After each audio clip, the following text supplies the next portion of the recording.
दोस्तों, आज हम आपके लिए फिर से एक अच्छी कहानी को लेके आइए है। तो चलिए बिना किसी देरी के कहानी को शुरू करते हैं। पर उससे पहले अगर आप चैनल पर नए हो तो चैनल को सब्सक्राइब करें, वीडियो को लाइक करें और शेयर जरूर करें। तो चलिए कहानी को शुरू करते हैं। कहानी की शुरुआत हच नाम के एक आदमी से होती है जो कि दिखने में बिल्कुल आम आदमी की तरह था। वह अपनी पत्नी बेका और 2 बच्चों के साथ रहता था। हच अपने ससुर एडी की कंपनी में एक मामूली नौकरी करके जैसे तैसे अपना गुजारा करता है। उसकी शादीशुदा जिंदगी भी कुछ ज्यादा अच्छी नहीं थी और ऊपर से काम का काफी बोझ रहता था। एक रात हच के घर अचानक 2 चोर बंदूकें लेकर घुस आए। हच ने उन्हें रंगे हाथों पकड़ तो लिया, पर जैसे वह हच चोरों को मारने जा ही रहा था, लेकिन फिर ना जाने क्यों उसने चोरों को पैसे चुराने देता है। पर जल्द ही हच का बेटा ब्लैक वहां आ गया और उसने एक चोर पर हमला कर दिया। लेकिन हच ने ब्लैक से कहा कि इन्हें जाने दो। जाने से पहले एक चोर ने ब्लैक को जोरदार मुक्का मारा, जिससे हच को भी काफी बुरा लगा। लेकिन तब तक चोर वहां से फरार हो गए थे। इस घटना के बाद हर कोई हच को डरपोक समझने लगे, क्योंकि उसने जानबूझकर चोरों को जाने दिया। अब वो बेका और ब्लैक की नजरों में भी गिर गया था, क्योंकि वह अपने परिवार की रक्षा भी नहीं कर सकता। जल्द ही यह खबर पूरे मोहल्ले और उसके ऑफिस में फैल गई और उसके आसपास के सभी लोग उसका मजाक उड़ाने लगे। हच का साला चार्ली भी इस बात से खुश नहीं था, इसीलिए उसने हच को एक बंदूक दी जिससे वह अपने परिवार की रक्षा कर सके। इसके बाद में हच एडी से मिला, क्योंकि वो एडी की कंपनी खरीदने के बारे में सोच रहा था।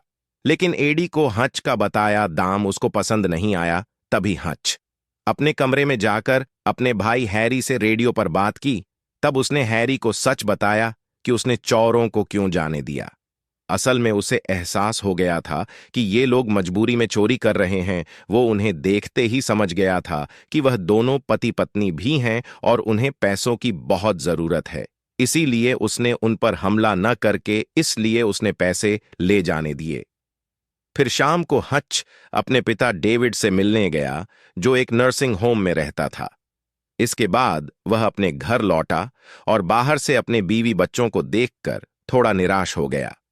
जब वो अंदर घुसा तब भी किसी ने उस पर ध्यान नहीं दिया, क्योंकि वह सब अब भी उससे नाराज थे। तभी हच की बेटी सैमी ने उसे बताया कि उसका बिल्ली वाला ब्रेसलेट खो गया है। आखिरकार हच को उन चोरों का पता मिल ही गया। अब वो तुरंत उनके घर पहुंचा और उन्हें धमकाकर अपनी बेटी का ब्रेसलेट वापस मांगा। पर तभी अचानक उसे एक बच्चे के रोने की आवाज सुनाई दी और वह समझ गया कि इनका बच्चा बीमार है और शायद उसी के इलाज के उन्होंने चोरी की थी। यह देखकर उसे बहुत पछतावा हुआ और वह चुपचाप घर से बाहर आ गया। इसके बाद वह घर जाने के लिए बस में बैठा, पर जल्द ही बस में कई शराबी लड़के घुस आए और वह लोगों को बिना बात के परेशान करने लगे। अब हच भी बहुत गुस्से में था, इसीलिए उसने उसी वक्त उन लड़कों की जमकर मरने लगा। आखिरकार जब वह घर पहुंचा तो हच की हालत देखकर बेका का दिल भर आया और उसने हच के चोट पर दवाई लगाने लगी। इसी के साथ उनके बीच संबंध ठीक होने लगे थे। वहीं दूसरी ओर हम यूलियन कूजनसफ नाम के एक माफिया को देखते हैं, जो एक नाइट क्लब में पार्टी कर रहा था। असल में वह बाकी गैंगस्टर्स का काला पैसा सुरक्षित रखकर उन्हें सरकार से बचाकर रखता है। लेकिन अब कुछ गैंगस्टर्स को उसकी काबिलियत पर शक होने लगा था। लेकिन जब यूलियन को इस बात का पता चला तो उसने क्लब में मौजूद एक अनजान आदमी को पकड़कर सबके सामने उसका गला काट दिया।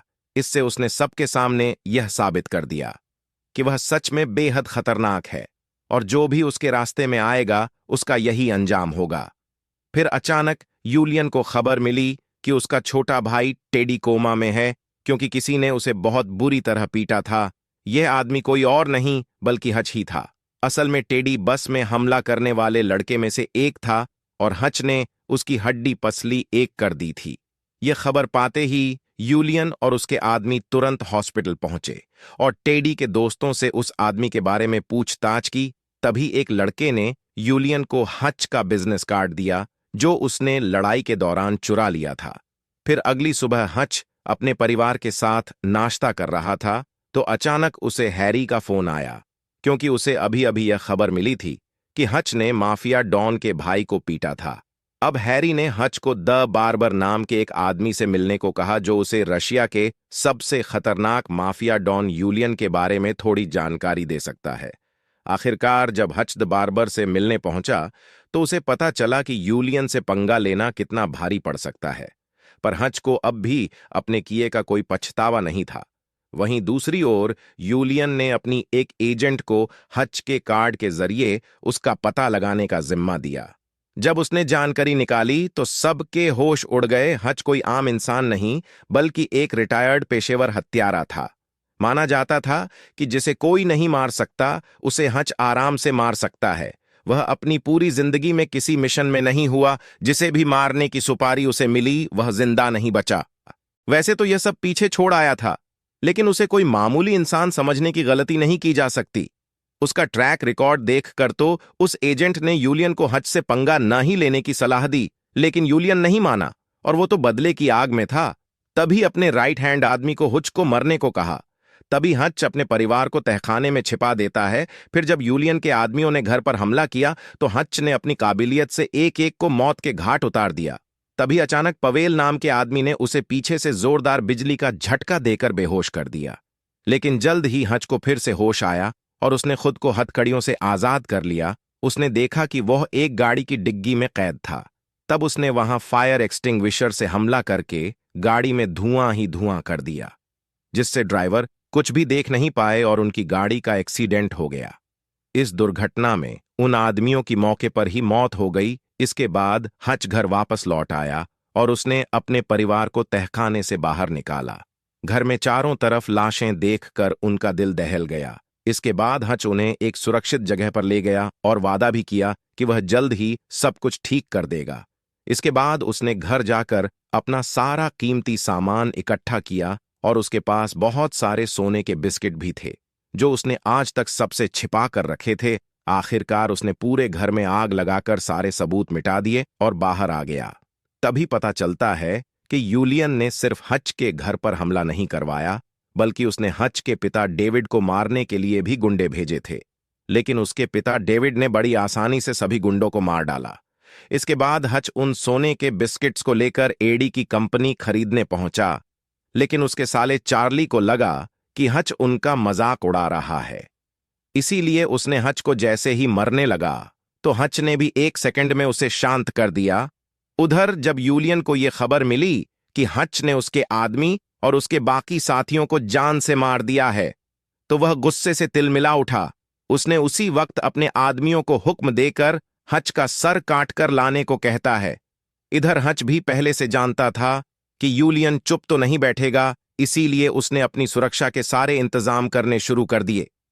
हच जानता था कि यूलियन अपना सारा पैसा कहां रखता है, इसीलिए वह तुरंत उस जगह पर पहुंचा और वहां के गार्ड को मारकर अंदर घुस गया। इसके बाद उसने वहां मौजूद करोड़ों डॉलर्स को आग लगाकर चला गया। यूलियन का सारा धंधा मिट्टी में मिला दिया।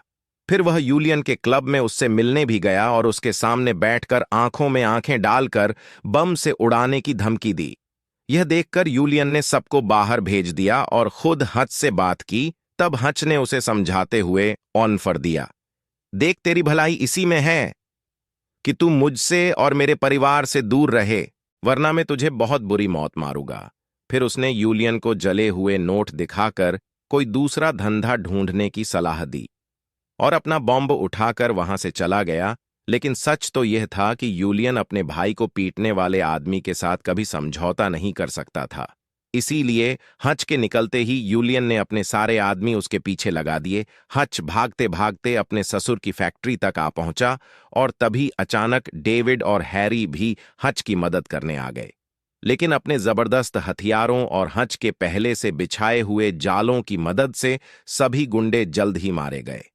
असल में डेविड एक रिटायर्ड एफबीआई एजेंट था और हैरी भी पहले फौज में हुआ करता था। आखिरकार उन तीनों ने मिलकर यूलियन के सभी आदमियों को मार गिराया और अब बारी थी खुद यूलियन की। पर अचानक यूलियन ने हैरी के कंधे पर गोली चला दी और तब हच ने गुस्से में यूलियन पर बॉम्ब से धमाका कर दिया, जिससे यूलियन मारा गया। इसके बाद एक आदमी और औरत हच से पूछताछ करने आए। उनके चेहरे पर हैरानी साफ झलक रही थी। उन बेचारों को यकीन ही नहीं हो रहा था कि इतनी लाशों का ढेर जो उन्हें फैक्ट्री में मिला है, उन सबको एक अकेले इस मामूली से दिखने वाले आदमी ने मारा है। तभी अचानक उन दोनों को एक ही समय पर फोन आया और उसी पल उनके चेहरे के हाव भाव बदल गए। उन्होंने बड़ी हैरानी से हच की ओर देखा और फिर उसे बिना केस दर्ज किए रिहा कर दिया गया। जाने से पहले उन्होंने हच से पूछा कि भाई तुम हो कौन? तब हच ने जवाब दिया कि मैं कोई नहीं हूं। जब वह अपने देश के लिए गुमनामी में लोगों का कत्ल करता था तो उसने एक बार अपने टारगेट को जिंदा छोड़ दिया, और जब 1 साल बाद उसने देखा तो वह आदमी अपने परिवार के साथ एक खुशहाल जिंदगी गुजार रहा था। यह देखकर हच को भी अपना परिवार बसाने की इच्छा हुई, इसीलिए उसने नौकरी छोड़ने का फैसला किया। लेकिन ऊपर के लोग उसके इस फैसले से खुश नहीं थे। खैर, बाद में जब वह बैका के साथ एक दूसरा घर खरीदने गया तो उसे अचानक से एक फोन आया। फोन पर बताया गया कि देश को अब भी उसकी जरूरत है, और उसके बाद ही वह माफिया डॉन यूलियन को पकड़ने में जुट गया था। उसने कभी अपने परिवार को अपने काम की असलियत नहीं बताई, लेकिन उनकी सुरक्षा की खातिर वह अपनी जान की बाजी लगाने को भी तैयार था। वहीं यूलियन भी अपने भाई की खातिर किसी भी हद तक जा सकता था। वह दोनों अपने परिवार के लिए लड़े, लेकिन आखिरकार जीत हच की हुई। तो दोस्तों, आज ये कहानी यहीं पर खत्म होती है। आपको ये कहानी कैसी लगी हमको कमेंट में जरूर बताना। मिलते हैं आपसे अगली कहानी में।